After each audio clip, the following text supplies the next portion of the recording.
The sun is bright while the temperature sits near freezing. It is the ideal climate for the upcoming events.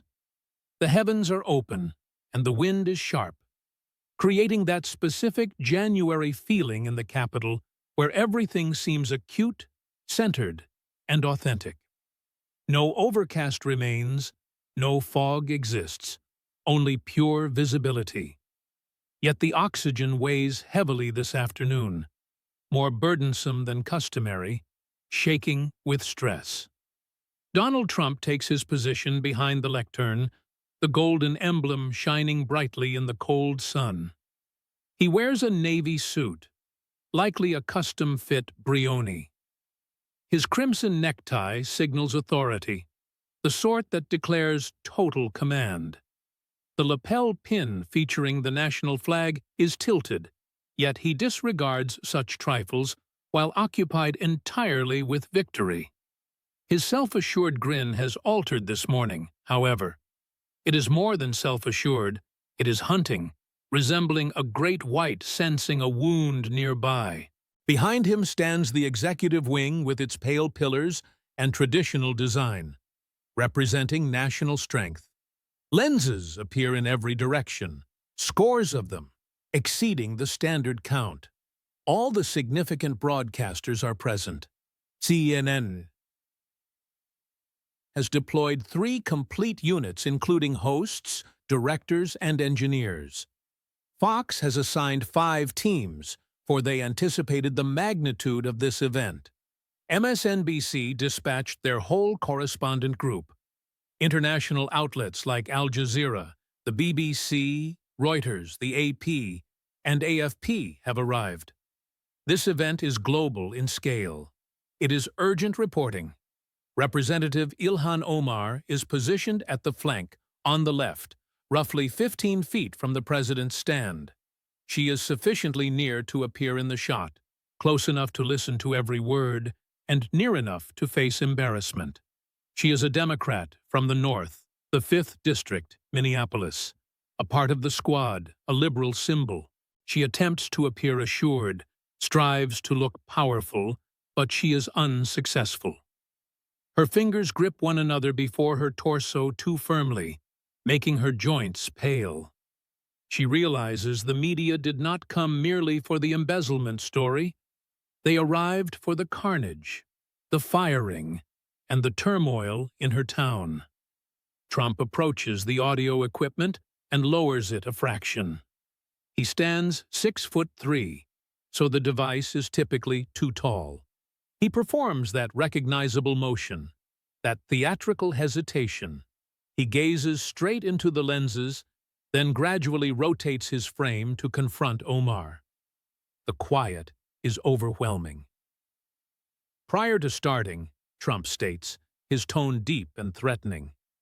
Before we discuss the statistics and the theft, which is huge, honestly, larger than anyone understands, we must address the situation in your region, Congresswoman. We need to discuss the catastrophe, the absolute lawlessness in Minneapolis. He aims a digit at the media gathering. You viewed the broadcasts. You observed ABC. You watched their Sunday program weeping about the city, weeping over a guy named Alex Prey. They label it another calamity, accusing my officers, blaming immigration enforcement, designating them as radicals. Trump moves his head, repulsed. Representative Omar defined it as a killing. She instructed her fans to rebel. She described an armed male as a gentle spirit, assisting a female in the ice. Omar advances without thinking, unable to stop herself. Mr. President, he worked as a hospital nurse. He looked after veterans. He was fired upon from behind a dozen times while gripping a mobile device. Trump interrupts her, his tone resounding. Incorrect. He possessed a firearm. It was a 9mm automatic weapon. He carried 2 magazines. My officers were encircled by a crowd in freezing conditions, with thousands yelling and hurling chunks of frozen water. My team protected their lives. They represent bravery and patriotism. Regarding your governor, Tim Walz, it is pure ineptitude. He faults me. He accuses the national administration. He claims we are an invading army. He refused to even provide protection for my Treasury Secretary, Scott Bessent. Is that credible? A high-ranking official travels to examine theft, and the governor leaves him vulnerable. It is shameful. Trump bends across the stand, glaring at Omar. You desire the national authorities out of the state so you can govern it like a tiny tyrant's domain. However, I am deploying additional officers, not fewer. If Walz refuses to bring back peace, I shall. And allow me to explain something regarding honor, for even the leftist understands better. Mayor Mamdani Zoran, down in the city, a true leftist, trusts in the heat of unity. Whatever that signifies. Wild ideas. But guess what? He visited the Oval Office. We took a seat, we conversed. He sends messages to me. Is that believable? The leftist leader of New York writes to Donald Trump because he wishes to rescue his town. He realizes he must negotiate with me. He honors the position. Trump beams a mean, theatrical grin. Zoran constructs agreements, while you create disturbances. I have Canada attempting to sneak trade with China, so I hit them with total tariffs, and suddenly, finished. I have Europe weeping over Afghanistan, claiming they are shocked. I gave them the reality. They remained behind while we battled. Yet I receive honor from them. You? You simply provide me with turmoil, incinerated structures, deceased officers, and falsehoods regarding nonviolent demonstrations while your voters wield pistols. He hesitates, allowing the burden of the charge to land. But I understand your motivation. I understand why you yell about the firing, why you yell about the invasion. It serves as a diversion. You desire to discuss the brutality because you refuse to discuss the funds. You refuse to discuss what you actually committed. Trump reaches beneath the stand and extracts a binder. It is dense, extremely dense. It holds 3 inches of documents, perhaps more. It is arranged with tinted markers extending from the edge, including blue, red, yellow, green, purple, and orange. There are 6 markers. It holds 6 parts. It details 6 disgraces. Each one is categorized by hue. The disturbances will not rescue you this afternoon, Congresswoman. The false weeping over Alex Prey will not rescue you.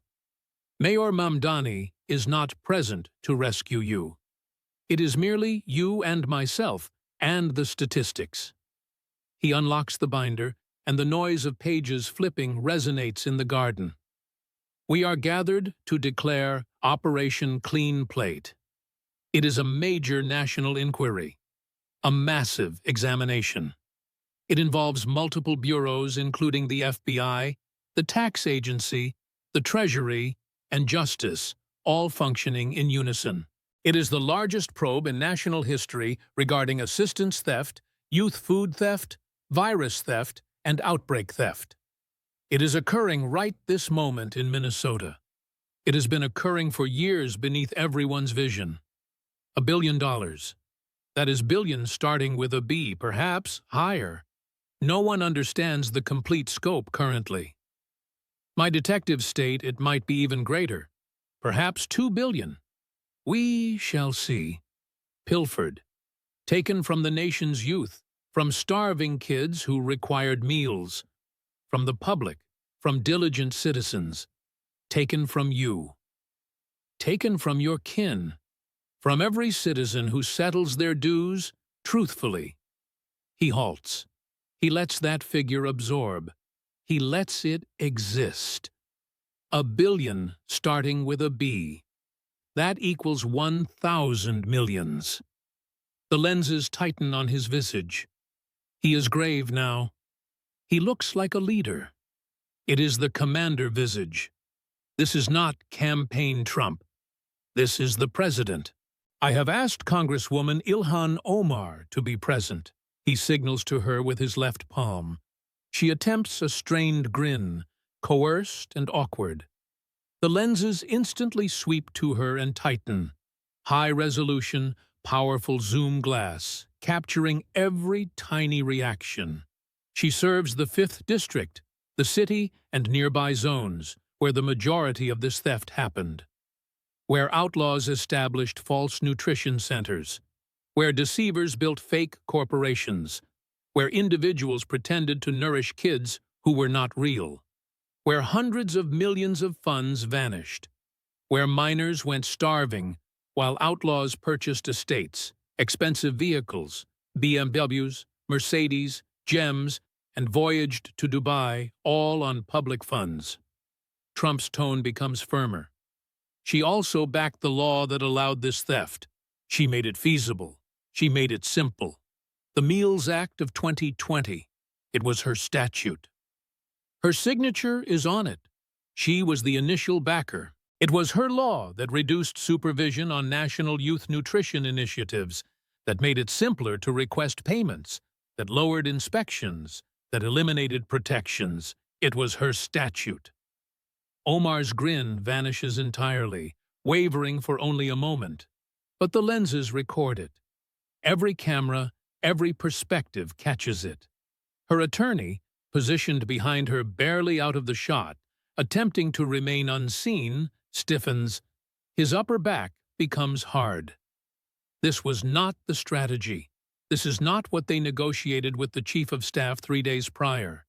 This was intended to be a routine declaration, a comment from Trump regarding the probe, a comment from Omar regarding rights and not accusing whole groups, and queries from media regarding both remarks. It was standard operation. It was normal procedure. This is not normal. This is not standard. This is entirely different. Therefore, I reasoned, Trump proceeds, his tone relaxed again, chatty.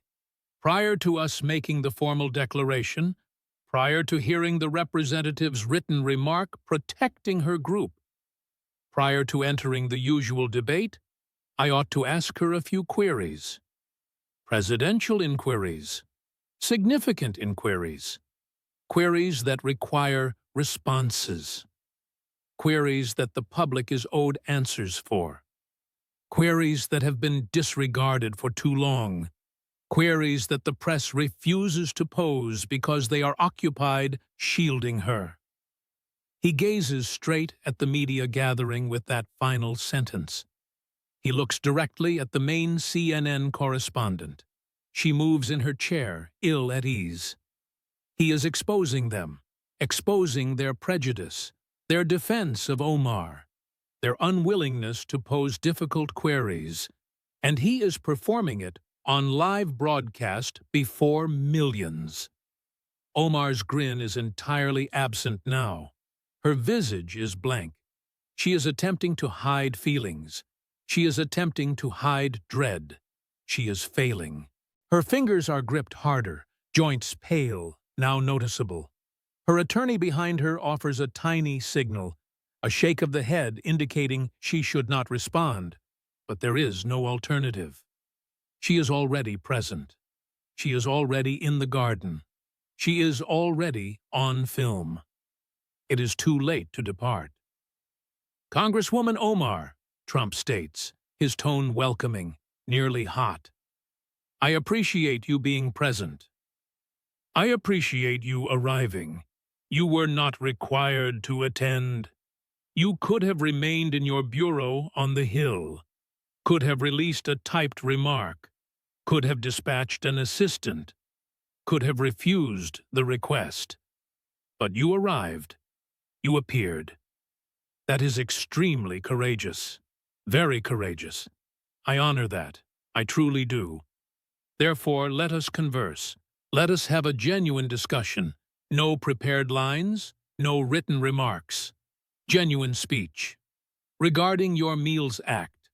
Regarding the theft it allowed. Regarding the billion funds that vanished.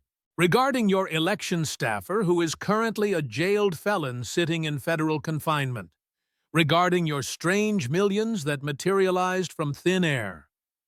Regarding many matters, numerous matters, significant matters, all recorded, all demonstrated, all prepared for the public to hear. Trump strikes the binder for stress, so there is no doubt, no error, no arguments later that this was unjust or irregular. I am the leader of the nation, the commander. You are a visitor at my residence. Well, not truly my residence, the public house. The White House, the most dominant structure on earth, the hub of national strength. Therefore, I will pose queries, significant queries. You will respond to them, truthfully, fully, accurately. Beneath the gaze of the populace. Then, once we are finished, once you have responded to everything, you may deliver your remark. You may protect yourself. You may clarify. You will possess your opportunity. A complete opportunity. A just opportunity. Does that sound just? Certainly it does. Certainly it is just. Very just. I am an extremely just individual. People claim Trump is unfair? Incorrect. I am exceedingly fair. Ask anybody who is acquainted with me. Thus, let us commence. Omar parts her lips, attempts to talk, attempts to set some rules, some boundaries. Trump raises his palm, friendly, nearly tender, with that small grin. But the palm is solid. It is absolute executive power. No. Not at this moment, Congresswoman. Not at this moment. I am posing the queries initially. That is how this functions. That is procedure. Presidential procedure. The president poses queries initially. Then you respond. Then we advance. Basic. Just. Democratic. The national method. Initial query. And I desire you to hear extremely closely, because this is vital. This is the bedrock of everything else we are about to debate today. Were you aware, when you backed and enacted the Meals Act of 2020, were you aware that it would allow the biggest virus theft, the biggest youth nutrition theft, the biggest assistance theft in national history? Were you aware? Affirmative or negative? It is a basic inquiry. Simply respond, yes or no. The garden explodes. Not with queries, merely surprise. Inhalations of breath, quiet comments. This is unparalleled. The president is questioning a current member of the legislature on live broadcast in the garden during what was intended to be a routine media event. The CNN reporter actually utters, "Good Lord," audibly. Her audio device captures it. Sent live. The Fox team is hardly holding back their thrill. Smiles, agreements. They have been anticipating this instance. MSNBC appears utterly devastated. Their liberal favorite, their squad symbol, is being openly questioned by Trump on film. There is nowhere to escape. This is not a briefing. This is a surprise attack. A snare, a public termination, and the whole globe is viewing. But they cannot interfere. They cannot halt it. They cannot do anything. He is the leader of the nation. This is his residence. This is his briefing. These are his regulations. And he is posing valid queries regarding recorded theft. Queries that ought to have been posed years prior. Queries the press declined to pose. Omar's jaw tightens. Sinews are noticeable. Stress is emitting. She is gnashing her teeth, attempting to manage her rage, her dread, her alarm, all three battling for control. Mr. President, her tone is constricted, disciplined, years of professional coaching keeping it level. The theft was done by outlaws, by evil agents. People who used a system that was built with positive aims to assist starving kids during the outbreak. Cease. Trump's tone is solid.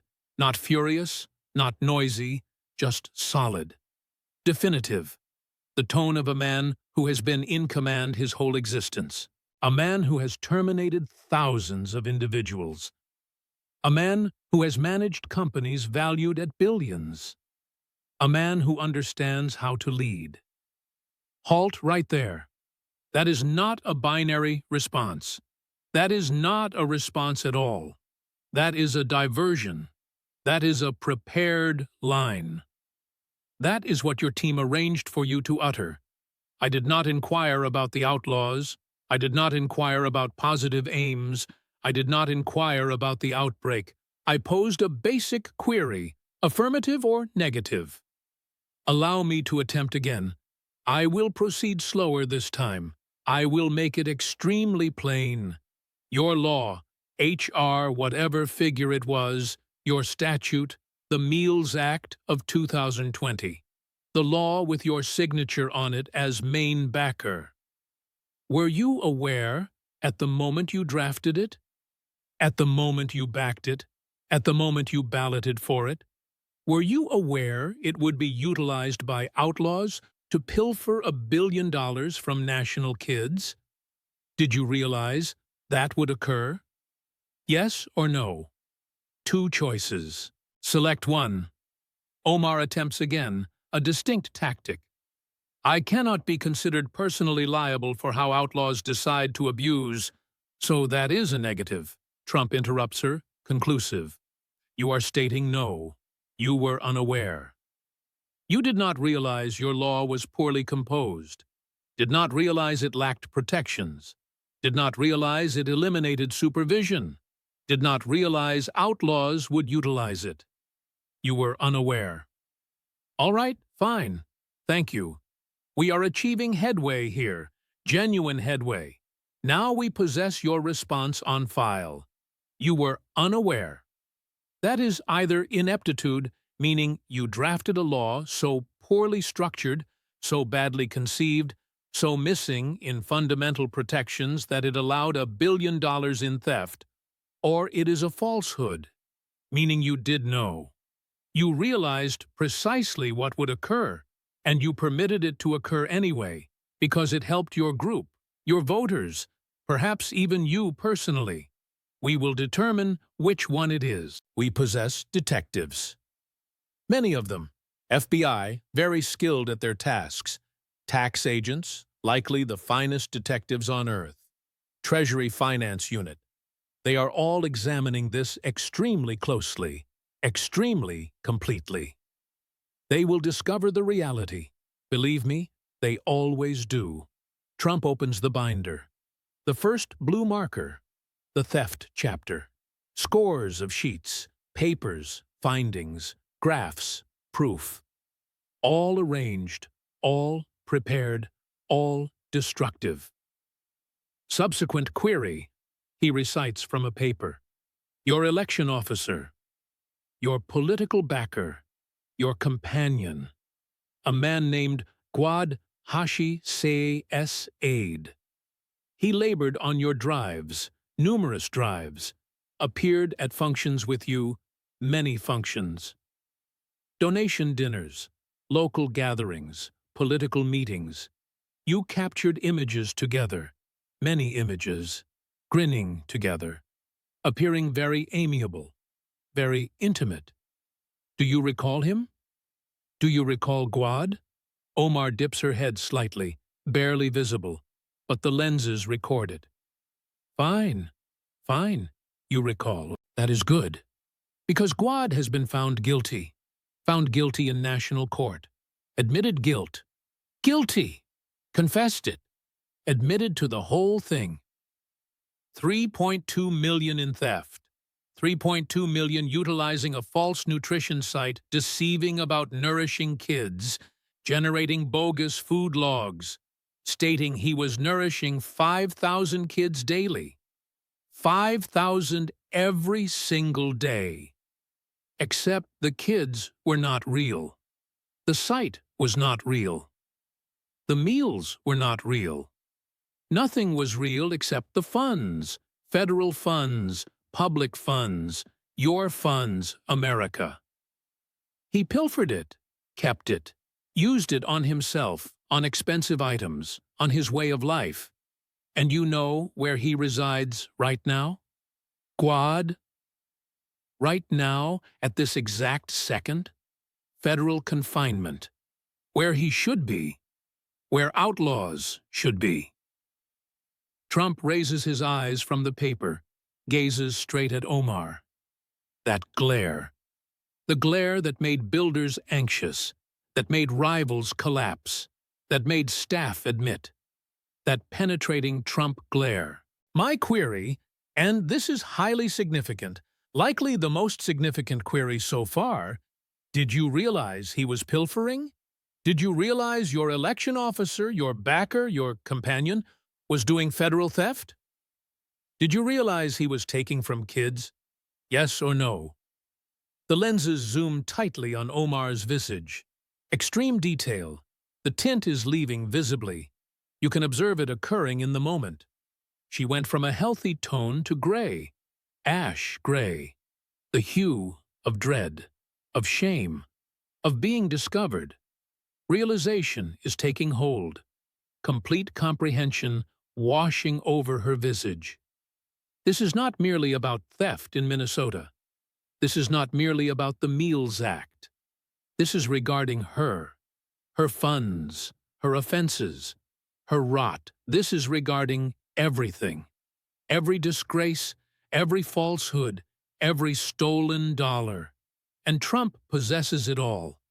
Every item of proof, every paper, every observer, every exchange. This is going to be terrible, very terrible, possibly profession-ending terrible, possibly jail terrible. Mr. President, her tone quivers now, discipline failing, dread pushing through. I believe we ought to adhere to correct protocol and permit law agents to— You believe we ought to discuss this? Trump interrupts, nearly joyful, savoring this. He is an entertainer, always has been, adores the major instances, exists for them. I completely concur, 100%. That is precisely why we are present. That is why I emptied my morning calendar. That is why I asked you. That is why I arranged this briefing. That is why millions of citizens are viewing right now, likely tens of millions by now, perhaps 100 million globally. Everyone desires to know.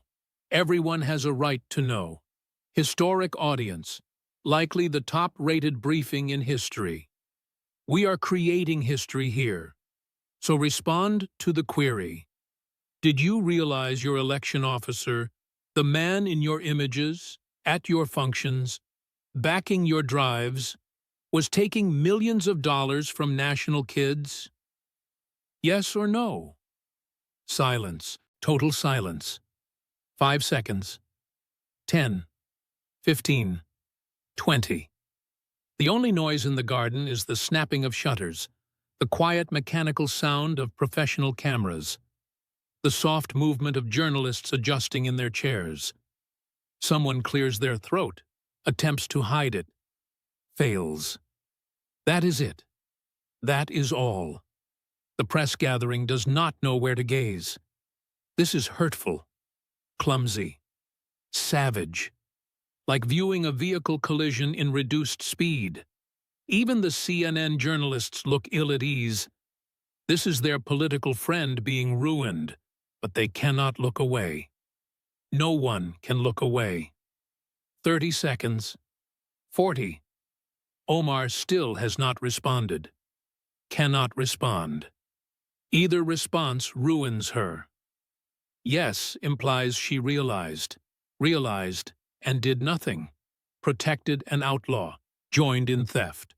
No implies she is inept, did not realize her own election officer was an outlaw, did not check her backers, did not perceive millions being taken right beneath her vision. Both responses are horrific. so she says nothing. "We will return to that one," Trump states, relaxed, like this is standard, like questioning members of the House on live broadcast is just another Tuesday. "Place a marker in it. You will revisit it. But here is what I understand, and I understand a lot. I have been very occupied, extremely occupied. My staff has been laboring incessantly. Weekends, nights, vacations. I possess detectives. I possess analysts. I possess auditors, forensic auditors, the finest on earth. I possess attorneys, rights attorneys, defense attorneys, federal prosecutors, all of them laboring together, laboring as a unit. And we discovered some very intriguing things, shocking things, unbelievable things regarding you, Congresswoman, regarding your funds, regarding how you went from poor to multimillionaire, regarding your spouse, regarding how he went from poor to multimillionaire, regarding your companions, regarding their funds, regarding your drives, regarding everything. We possess everything. Trump spreads the binder completely open on the stand. Sheets are visible. Dozens of them. Hundreds, perhaps. The audio device captures the crinkling, boosts it. Every sheet flipped sounds like a storm in the quiet. So here is what we are going to do today. Here is the strategy. Simple strategy. Just strategy. We are going to proceed through this orderly, carefully, completely, fully. I am going to display 6 major disgraces. 6 parts, one at a time, step by step. I possess 6 colored markers here. He strikes each marker. Blue, red, yellow, green, purple, orange. 6 major disgraces. 6 federal offenses. All recorded. All demonstrated. All prepared for charges. All prepared for the public to assess. Behind the press gathering, MSNBC's director is on the mobile, frantic, scared. We need to determine how to report this. He cannot conclude. There is no parallel. Nothing like this has ever occurred. And, at the conclusion, Trump proceeds. After we proceed through all 6 disgraces, after the nation views all the proof, after everyone hears all the accounts, all the data, all the reality, then the nation can choose for themselves. You can choose. Is Ilhan Omar a casualty? Is she a casualty of bias like she always asserts, like her attorneys will assert, like CNN will assert, like MSNBC will assert? Or is she something else? Is she a deceiver? An outlaw? A rotten politician? A betrayer? Someone who places Somalia above America? Someone who enriches herself while her voters remain destitute? Let us discover together. Let us view the proof. Let us pursue the data. Let us see where the reality takes us. Omar gazes at her attorney. Panic in her vision. Total panic. He is shaking his head wildly, frantically. This is a catastrophe. Total catastrophe. Legal catastrophe. Political catastrophe. Profession-ending catastrophe. Constitutional emergency, perhaps. But there is nothing he can do. Nothing anyone can do. She is standing in the garden with the leader of the nation on live broadcast being transmitted to the globe. She cannot walk away, cannot decline to respond, cannot assert executive immunity, cannot do anything except stand there and accept it. Accept every query. Respond or not respond. Both choices are horrific. She made a disastrous error coming here. Absolutely disastrous. And President Donald J. Trump realizes it, and is going to make her suffer, publicly, completely, destructively. Let me commence with the statistics. Trump's tone alters, more grave, less entertainer, more accuser. He has done testimonies before, hundreds of them, understands how to construct a case. Because I am a statistics man.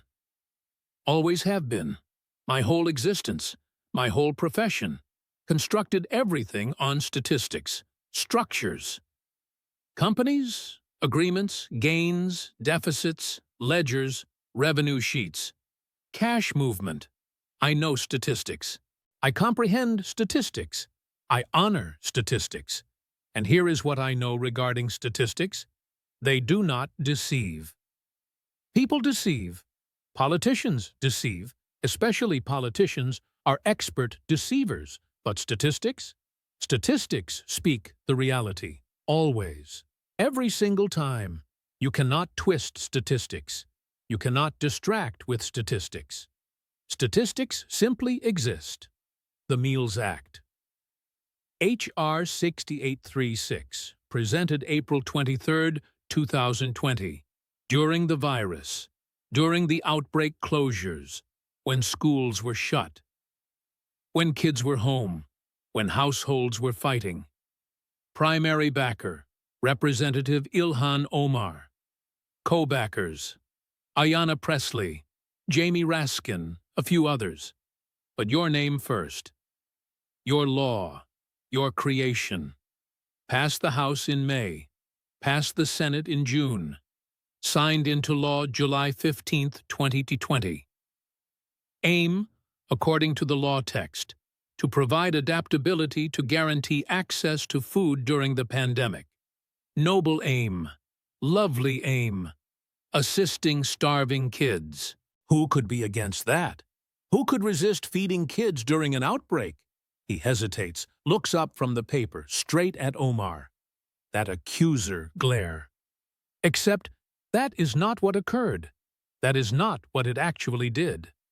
Your law weakened supervision, massively weakened it, made it simpler to claim national payments for feeding kids, much simpler, removed proof rules, reduced checking frequency, eliminated site tours, removed history checks, basically stated, if you claim you are feeding kids, we will believe you. We will send you funds. Lots of funds. Federal funds, public funds, no queries posed. That is what your law did. In the name of urgency. In the name of assisting kids quickly. In the name of adaptability. But truly, it created the biggest theft chance in national history. Trump extracts another document. A graph. Red columns and figures. Shocking figures. He holds it up for the lenses. Lets them tighten. Lets the nation see. Here is what occurred next. Feeding Our Future. The primary charity based in Minneapolis. Your district. Your voters. They claimed they were feeding hundreds of thousands of kids daily. Through schools, through community hubs, through temples, through child care hubs. They claimed millions of servings. Millions. And the national government, our government, sent them funds. Lots of funds. Using the adaptability your law created. Using the reduced supervision your law allowed. He places down the graph, looks at the figures himself, moves his head, repulsed. 250 million. That is what we have demonstrated so far. That is what has been condemned in national court. 250 million. But accusers think it is much higher, much higher. They think the total theft could reach $1 billion, maybe more, because the supervision was so poor, because the logs were so bad, because your law made it so simple to deceive, we may never know the full sum. Trump's tone rises slightly. Controlled rage, presidential anger. Want to know what they were truly doing? Want to know the reality? No food, no kids, no servings, nothing. Empty structures, fake locations, ghost kitchens. Some sites were literally just parking zones, empty zones. One location was a shut eatery. Another was someone's residence. No kids, no food, no nothing. Just claims. Just paperwork. Just falsehoods. And funds. Lots and lots of funds. Flowing from the capital to Minneapolis, to bank ledgers, to outlaws. He extracts images. Printed color. High quality, holds them up one by one. This is Safari Restaurant. Minneapolis, your district. Looks valid, correct? Actual eatery, actual business. Except the partner, guy named Abdul Qadir Norsala, was just condemned in national court, March 24th. Found guilty of plotting to commit wire theft, to commit federal program payoffs, to commit money washing. Part of the Feeding Our Future plot. 70 million through this one eatery. Trump places down the image of the eatery, picks up another image. This one is worse, much worse. And here is you, at that eatery, in the summer of 2020, on film. We possess the full film. Your CNN will not show it to you, but we will. You are there at Safari, smiling, distributing food, wearing a cover, looking very community-focused, very giving, praising the program, praising Feeding Our Future, talking about how wonderful it is that kids are being fed. He hesitates. Let that visual absorb. Let the nation imagine it. Omar at an eatery that was committing massive theft, praising the program being used to steal. The partner who was just condemned. You were in his eatery, promoting his program, praising his work. And now he is in federal confinement for theft, for stealing from kids, and you were there, smiling, promoting, praising. Trump's tone drops, quieter, more dangerous. So my query, Congresswoman Omar, and I need a direct response this time. Did you realize, when you were at Safari Restaurant in 2020, when you were praising the program, when you were distributing food and smiling for the lenses, did you realize that eatery was part of a massive theft plot? Did you realize? Yes or no? Omar attempts to reply, tone quivering now, dread evident. Mr. President, I attended many community functions during the outbreak. I visited many sites that were providing services. That is not a response. That is still diversion. I posed a very simple query. When you were at Safari, did you realize it was committing theft? Did you realize? Yes or no? Two choices. I was not cognizant of any illegal activity at the time. So no. You did not realize. You were at an eatery committing 70 million in theft, and you did not realize. Okay, so either you are deceiving, you did know, and you are hiding it, or you are inept. You were so bad at supervision, so bad at proper care, so bad at basic awareness that you could not tell a massive theft operation from a valid charity. Both are bad. Very bad. Disqualifying bad for a member of the House. Trump flips to another sheet. More documents, more proof. The binder is thick, so much more to go. But wait, it gets better.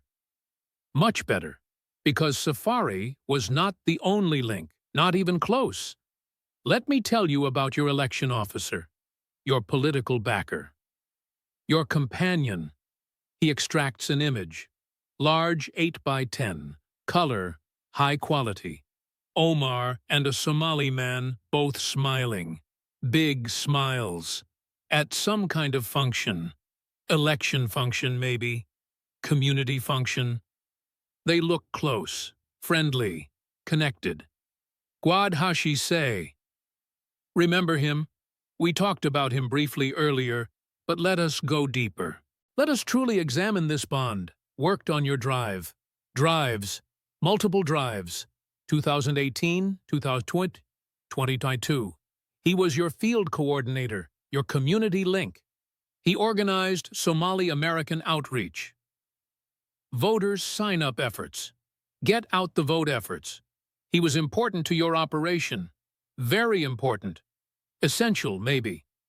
Trump strikes the image, and you two were close. Not just professionally, personally. Companions. This image is from your election victory party in 2000. After you won the initial vote, you are celebrating together, happy, successful, winning. He places down the image, picks up legal documents, court papers, official-looking Justice Department tops. Here is what Gwad was doing while working on your drive, while organizing your voters, while attending your functions, while celebrating your victories. He was running a false nutrition site called Advanced Youth Athletic Development. Claimed to be feeding kids. Filed claims with the national government through Feeding Our Future. Said he was providing 5,000 servings per day. 5,000 every day to kids in Minneapolis. Trump looks up, brow lifted. That doubtful expression. 5,000 servings per day. That is a lot of servings. That is a massive operation. Industrial kitchen, staff, supplies, logistics. Huge undertaking, except none of it existed. No food, no kitchen, no staff, nothing. Just claims, just paperwork, just falsehoods and funds. $3.2 million. $3.2 million that Gwad took from the national government, took from kids, while working on your drive. Silence. Heavy silence. The press gathering is focused. Even the CNN reporters look shocked. This is damning. Incredibly damning. He was seized in September 2022, charged with plotting to commit wire theft, plotting to commit federal program payoffs, and money washing. He admitted guilt. Guilty. Admitted everything. Confessed to the whole plot. And he is now in federal confinement serving his time, where he belongs. Trump closes that section of documents. Loud sound on the stand. So let me ask you again, Congresswoman, and I really need a response this time. A real response. Your election officer. The man coordinating your ground game. The man in your election images. Did you realize he was stealing $3.2 million? Did you realize? How could you not know? He was working for you, attending your functions. In your images, how do you not know your own election officer is an outlaw? Omar's attorney steps forward, half-step, attempting to intervene. Trump sees it, points at him. Sir, you can counsel your client after she responds. This is between me and the Congresswoman. We are just having a conversation. Just talking. Nothing wrong with talking. The attorney steps back, helpless. Omar's hands are shaking now, visibly. I gave back those gifts when I learned about the charges. Ah, good. Thank you. You gave back gifts. That is a start. That is something. How much did you give back? 7,400. 7,400? Okay, let me do some math. You gave back 7,400. He took 3.2 million. That is 0.23%. You kept his support, his work, his gifts for 99.77% of the time he was stealing. That is a long time. That is a lot of theft to miss. The calculation lands hard. The figures do not deceive. You can see it on the reporters' faces. The counting. The realization. The pretense. And when did you give it back? When did you give back that $7,400? After. After the charge was made public. After he was charged. After he was seized. After it was in the papers. After it was too shameful to keep. Not before. Not when he was stealing. Not when kids were going starving. After it became public. After you had no choice. That is when you gave it back. And you call that responsibility? Trump moves his head, disappointed. The way a parent might look at a failing child. Let me paint the full picture for the nation, for everyone viewing. Your law, the Meals Act, weakened supervision so much that it allowed $1 billion in theft.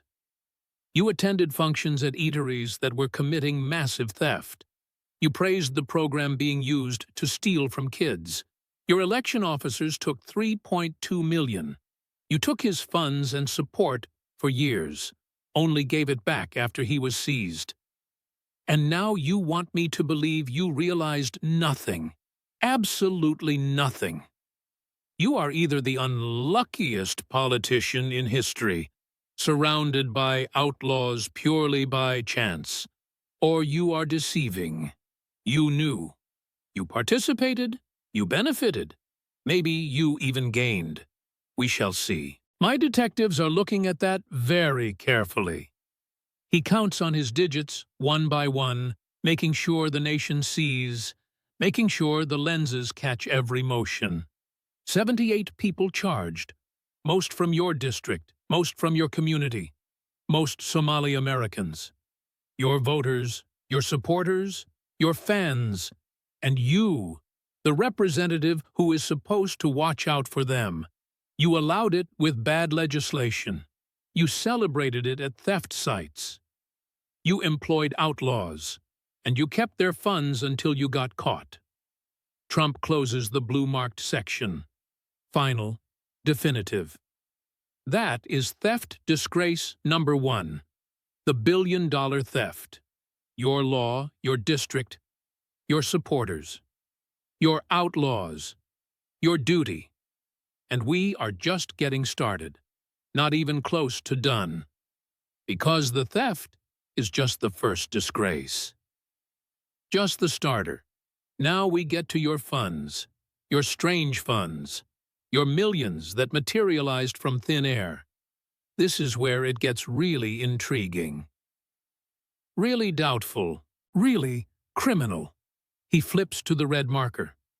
More documents, more proof, more offenses. In the press gathering, MSNBC's reporter has her head in her palms. This is a slaughter, an absolute slaughter. Fox team is smiling, taking notes, cannot believe their luck. This is going to rule news cycles for weeks. Omar looks at her attorney again. More desperate this time. He shakes his head. Nothing to do. Nowhere to go. Just have to endure. Next up, Trump states, that entertainer's smile returning, your $30 million. The funds that magically appeared in your bank ledger. Let us talk about that. Because the nation wants to know. Where did it come from? Let me ask you something very simple, Congresswoman. Trump's tone alters again, less accusing, more chatty, like he is genuinely curious. Are you rich? Simple affirmative or negative query. Are you rich? Omar hesitates. Fatal hesitation. Everyone viewing notices. The pause is too long, way too long. If the response was no, she would say no immediately, firmly, confidently. The pause means something else, means yes, or means complicated. Either way, means trouble. Because you have said many times on television, in interviews, in written remarks, that you are not rich.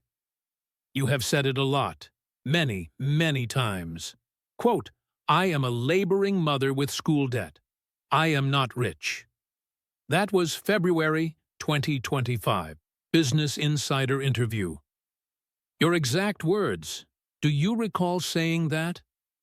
He does not wait for a response, does not need one. Let me show you something. Trump holds up two documents, one in each hand, like measures of justice. This is your finance form from 2023, filed with the clerk, official document, under threat of law. You have to tell the reality on these. It is a federal crime to deceive. And on this form, your total worth is listed as less than $250,000. Student loans, credit card debt, not much in savings. Retirement ledger with maybe $60,000. Regular person finances, middle class, struggling a bit, I get it. Congress does not pay that well. $174,000 a year, good pay, but not great. Not for living in two cities, not with a family, not with student loans. So less than $250,000 total worth makes sense. He places down that document, holds up the other one higher, makes sure everyone sees it. This is your finance form from 2024. 1 year later, same job, same pay, same congresswoman. But suddenly, and this is absolutely amazing, truly amazing, maybe the best gain in human history, suddenly your total worth is between $6 million and $30 million. He hesitates. Let that figure hang in the air. Let it breathe. Let the nation absorb it.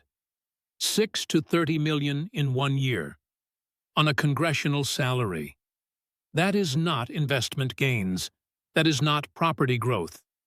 That is not salary savings. That is either theft or magic. And I do not believe in magic. Behind the press gathering, reporters are frantically searching, checking the forms, confirming the figures. They are real, all real, public record. Anyone can look them up. Fox puts the figures on screen. 6 to 30 million from under 250,000 in 1 year. So, Congresswoman, I will ask again, are you rich? Because according to your own form, the form you signed under threat of jail, you are worth up to 30 million. That makes you rich, very rich, one of the wealthiest members of the House. So when you told Business Insider, you are not rich, were you deceiving? Or were you deceiving on your form? Because one of them has to be a falsehood. Cannot both be true. Omar attempts to speak, tone barely audible. My spouse's companies are listed on the form, but that does not mean, yes. Your spouse, Tim Minot. We will get to him in a detail later. Trust me, we will get to him. But first, let us talk about these companies. These magical companies that went from worthless to worth millions in 12 months. Let me read the details. Trump extracts a breakdown sheet. Printed charts. Figures all arranged. Business number 1, EST Crew. That is a vineyard in California. Paso Robles area. Nice area. Good wine country. According to your 2023 form, this vineyard was worth less than $50,000. Small operation. New business. Not making money yet. Whatever. Vineyards take time. I understand business. But on your 2024 form, suddenly worth 1 to 5 million. He looks up. That Trump look. Brow lifted. Doubting. 100 times increase in value. 100 times gains in 1 year for a vineyard? Now I have been in real estate my whole existence. I know about property values. I know about business costs. And I am telling you, vineyards do not go up 100 times in value in 12 months. They do not.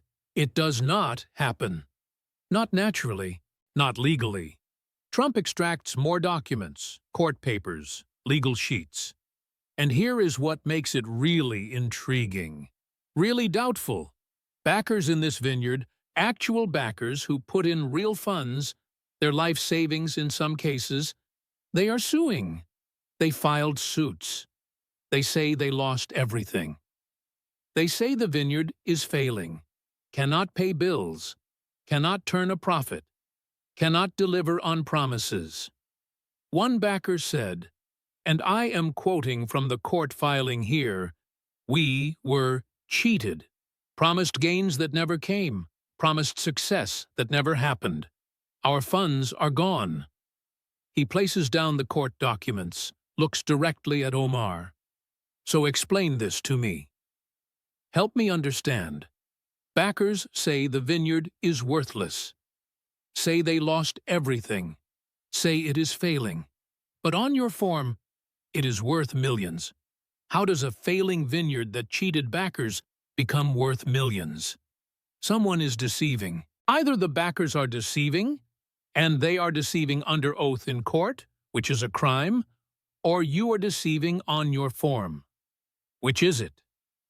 No response. Omar looks down, cannot meet his eyes, cannot meet the lenses.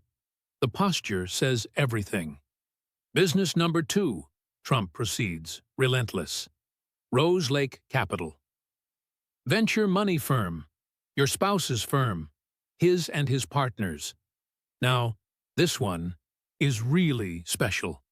This one is my favorite because the figures are so ridiculous, so impossible, so obviously false." He holds up court documents. More papers. More legal work. In 2024, this firm was involved in a plant business suit, a green company in South Dakota. The suit required finance forms, discovery documents under oath, and in those documents, court documents, so it is official, it is legal record, Rose Lake Capital reported having exactly $4,244 in its bank ledger. $42. That is not an error. That is not missing zeros. 4,244. That is less than a nice meal in the Capitol. Trump hesitates. Let that sink in. $42. The silliness of it. But on your congressional form filed the same year, the same period, this same company, Rose Lake Capital, is listed as being worth $5 million to $25 million. From $42 to $25 million? That is not business growth. That is not investment gains. That is not a market change. That is theft. Clear theft, obvious theft, provable theft. He spreads out the documents. Court filing showing 42, congressional form showing 25 million, side by side. The contrast is damning. So Congresswoman Omar explained this, help the nation understand. How does a company with $42 in the bank become worth 25 million on your form? What happened? Did someone deposit 25 million? Where did it come from? Whose funds is it? Why is it not in the bank ledger? Why does the court say 42, but you say 25 million? Silence. Complete silence. Omar has no response, no reason, no defense. Because there is not one. The figures speak for themselves. Here is what I think happened. Trump leans on the stand, relaxed, chatty, like he is explaining something obvious. I think you took funds. Lots of funds. From somewhere. Maybe theft funds from your district. Maybe foreign funds from Somalia. Maybe terror funds. We are examining all of that. And you hid it. You hid it in your spouse's companies. Made them look valuable on paper. Claimed millions in wealth. But the funds came from somewhere dirty. Somewhere illegal. Somewhere criminal. And now you are caught. Fox puts up a graphic. The figures, the comparison, the timeline. It is devastating. Undeniable. MSNBC looks ill. Their progressive icon is being destroyed with her own documents. And here is the kicker, the final piece. During all of this, while the vineyard was failing, while Rose Lake had $42, while backers were suing, while you were claiming to be broke with student loans, Your spouse's companies received hundreds of thousands of dollars from your drives. Your political drives paid his companies. We will get to that in the next section. But just to preview, $2.78 million. Your drives paid your spouse's companies $2.78 million, and then those companies magically became worth millions. Convenient, very convenient, suspiciously convenient. Trump closes the red-marked section. Loud, final. So that is disgrace number 2. The strange millions. You went from broke to multi-millionaire in 1 year. Your spouse's businesses went from worthless to millions. Court documents show empty bank accounts. Your form shows massive wealth. Backers sued for theft. You claimed success. Someone is deceiving, and my detectives are going to prove it is you. He strikes the binder. Still thick. Still many pages to go. That is 2 major disgraces. Billion-dollar theft. Strange millions. And we are only at the halfway point. We have got 4 more to go. Your spouse, payoff, your marriage theft, your hatred, your Somalia loyalty, all recorded, all demonstrated. All prepared for charges. Trump looks at his watch. Cartier. Gold. Expensive. We have been going 40 minutes. You holding up okay, Congresswoman? Need water? Need a break? No? Good. Because we are moving faster now. The next 4 are going to go quicker. Much quicker. Let us talk about how you paid your spouse millions before you married him. While you were having an affair. While you were both married to other people. This is the fun part. Really juicy stuff. Tim Minett. Your husband. Let me tell you about Tim Minett. Nice guy, good-looking, smooth talker. Consultant.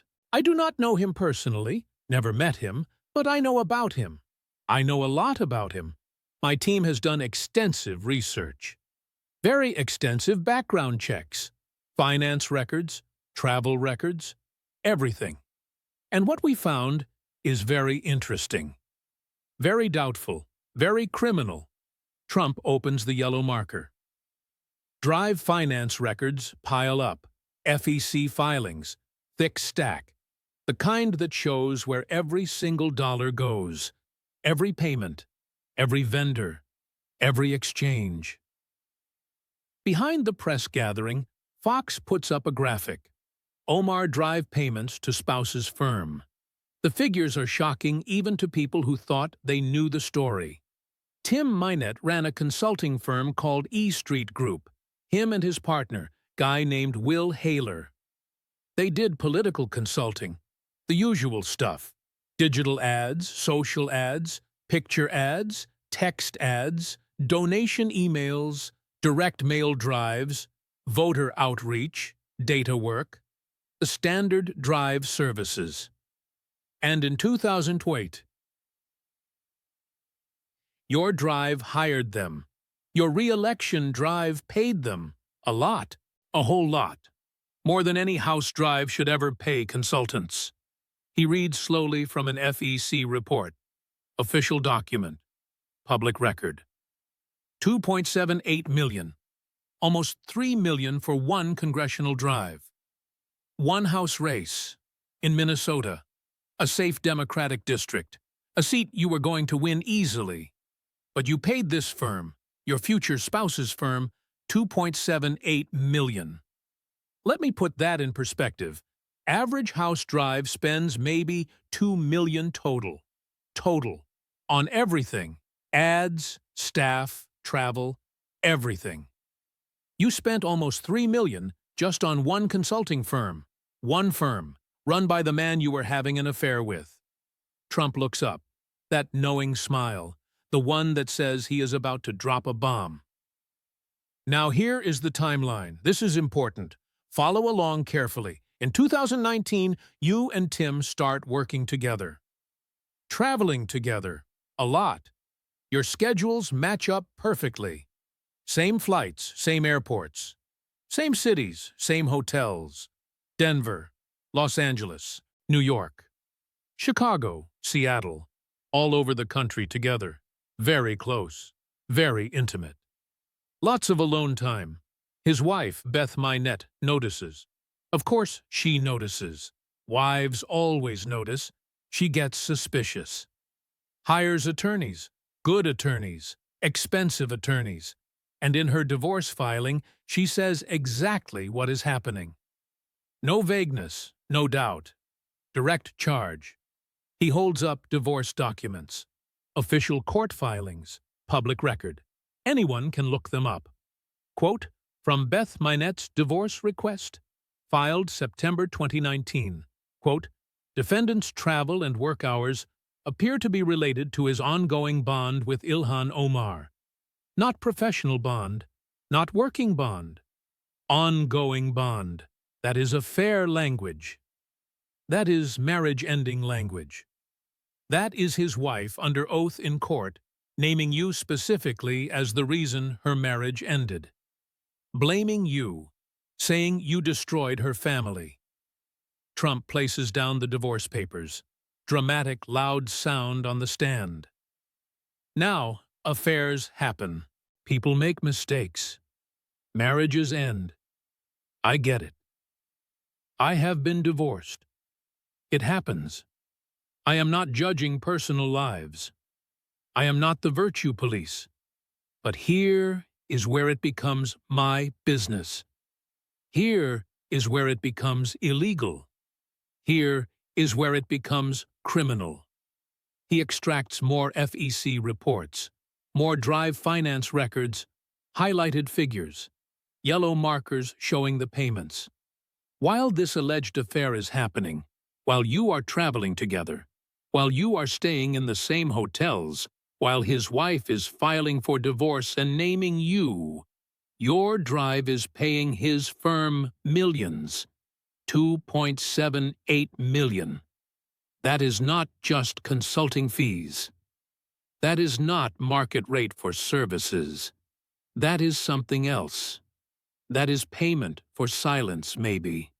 That is pay for loyalty. That is hush money. That is bribery. That is something illegal. Trump flips through page after page of FEC reports. Look at these payments. March 2020, $96,000 to E Street Group. April 2020, $100,000. May, $147,000. June, $203,000. Month after month after month. Payments for what? What services? What goods? You won your initial vote easily.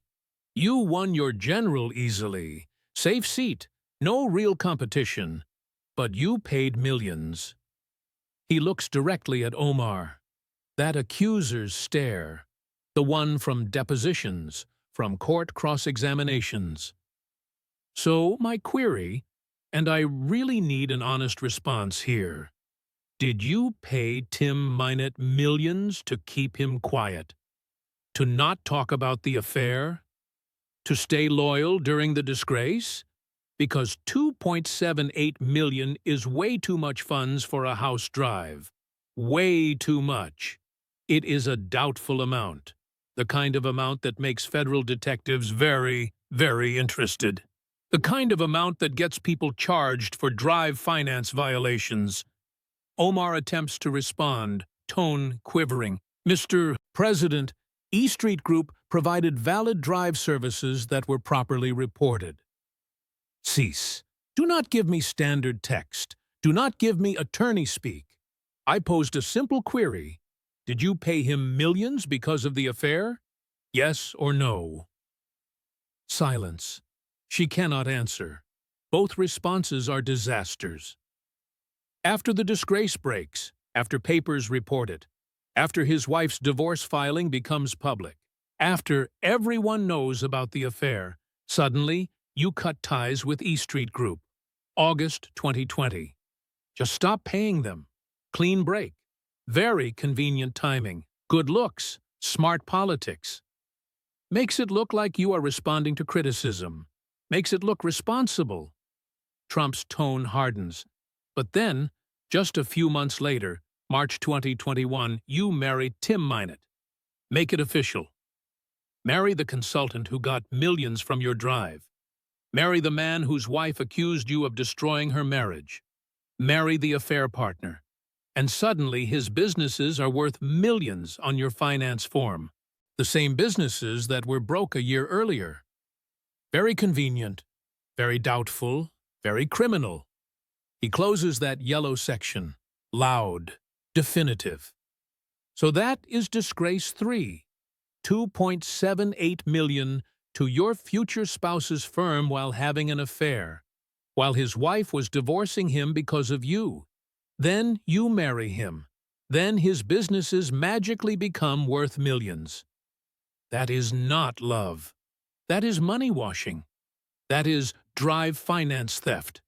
That is rot. Ahmed Nur Saeed Elmi. Who is he?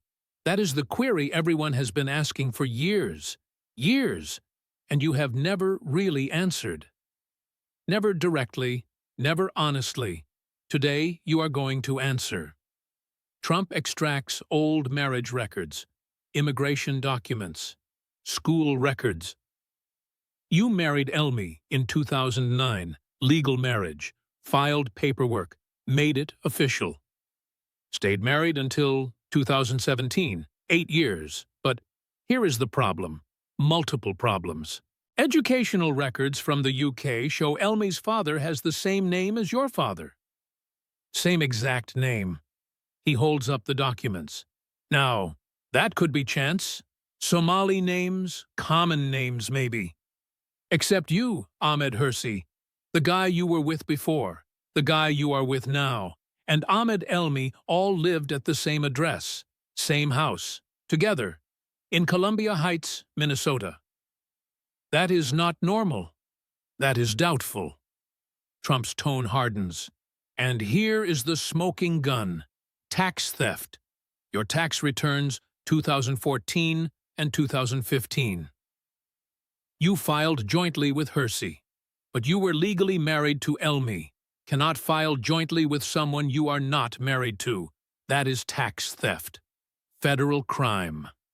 He strikes the tax documents. So here is what detectives think. You married Elmi for immigration theft. Helped a relative, possibly your brother, get citizenship. Then committed tax theft by filing with Hirsi. 2 federal crimes. And when we asked you to take a DNA test to prove Elmi is not your brother, you refused. Multiple times. If he is not your brother, why refuse? Clear your name. Move on. But you will not, because you cannot, because it is true. April 26, 2024, Columbia University. You visited during the anti-Israel protests, while Jewish students were being harassed, while people chanted death to Jews. And you called Jewish students pro-genocide. Those students, American citizens, kids trying to get an education. You called them pro-genocide for supporting Israel. Trump's tone is cold, angry. Since October 7th, 78% of American Jews feel less safe. That is what happens when members of Congress spread hatred. When you say it is all about the Benjamins, about Jewish support for Israel, that is hateful. When you call Israel evil and compare them to the Taliban, that is hateful. When you vote against Iron Dome funding, defensive system protecting civilians, that is hateful. He extracts images of vandalized temples, Jewish students attacked. This happened in America, while you spread hate. While you called Jewish students genocidal. While you empowered haters. These are consequences of your rhetoric. And House Resolution 1207 to scold you? It failed because Democrats protected you. But the nation sees the reality. Trump leans forward. Simple query. Does Israel have a right to exist? Yes or no? Omar will not answer. Cannot answer. The silence says everything. Your silence tells the nation everything they need to know. January 24th, 2026. Speech to Somali Americans. In Somalia, you called Somalia your home, not America. Somalia said, "We Somalis, not we Americans." Like you represent Somalia in Congress, not Minnesota. Trump's tone is sharp, cutting. You oppose U.S. recognition of Somaliland. Why? Because Somalia does not like it. You are representing Somalia's interests, not America's. You work with CARE, organization with documented Hamas ties. FBI identified them as Hamas supporters, but you work with them. Why? He extracts Treasury documents, and now Treasury is examining whether theft funds from Minnesota went to al-Shabaab terrorists in Somalia. Al-Qaeda affiliate terrorists, examining whether funds meant for American kids ended up funding terrorism. And you are right in the middle. Your law, your district, your community, your election officials, Treasury examining terror funding. Trump's tone drops. Deadly serious. If we find funds went to terrorists, if we find you knew, if we find you helped it, that is not theft. That is terrorism. That is treason. That is execution-level crimes. And my FBI director, Kash Patel, is personally examining. You should be very worried. Very, very worried. 3 hours after the Garden briefing, every network is still covering it. CNN plays highlights on loop. Fox celebrates. MSNBC tries to spin, but cannot. The proof is overwhelming. By sunset, Democratic leadership abandons her. Representative Omar must address these serious charges. Translation: You are on your own. Within 24 hours, federal inquiries announced. Justice Department regarding finance, marriage, and tax theft. Treasury regarding terror financing. Tax Agency regarding finance form theft. House Ethics regarding multiple violations. But the real story happens in Minneapolis. Sarah Chen stands outside Lincoln Elementary School. Teacher, 22 years. Never enough funding. That $1 billion was supposed to feed kids like Marcus. She holds up an image of a young boy, 8 years old. Instead, outlaws took it. Omar's law let them. Omar's friends took it. And President Trump exposed it. That is not racism. That is justice. Imam Abdullahi Hassan speaks from his Minneapolis mosque. Somali-American, legal immigrant, citizen. Omar hurts all of us. She claims to represent us while enriching herself, using our community as a shield. President Trump attacked outlaws, not Somalis. There is a difference. And we are grateful someone finally held her accountable. 2 weeks later, Omar announces she will not seek re-election. No briefing, just a remark. After consideration, I have decided not to seek re-election. Proud of my service. Thank you, Minnesota. Translation: Career over. Too many disgraces. Too much proof. Too much reality. Federal inquiries continue. Her legacy: theft, rot, betrayal. Trump holds a follow-up briefing. Look, I do not take pleasure in this, but somebody had to expose the rot, the theft, the falsehoods. Media would not do it. Democrats would not do it. So I did. With proof. With facts. With reality. And now she is done. Career over. Justice served. That is what I do. Drain the morass, one outlaw at a time. This story matters. For years, Ilhan Omar hid behind identity politics, called critics racist, used her refugee status as a shield. And it worked. Media protected her. Democrats defended her. Until President Trump exposed everything in 73 minutes in the Garden on live television. 6 disgraces. All recorded. All demonstrated. All destructive. If this gave you satisfaction, if you are tired of rotten politicians hiding behind identity, hit that like button. Share this. Let people know what happened. Let them see how Trump destroyed Omar with proof and reality. Comment what other squad members need this treatment. AOC, Tlaib, Presley. Subscribe for more accountability, more truth, more justice. The morass is profound, yet we are emptying it, removing one dishonest leader at a time.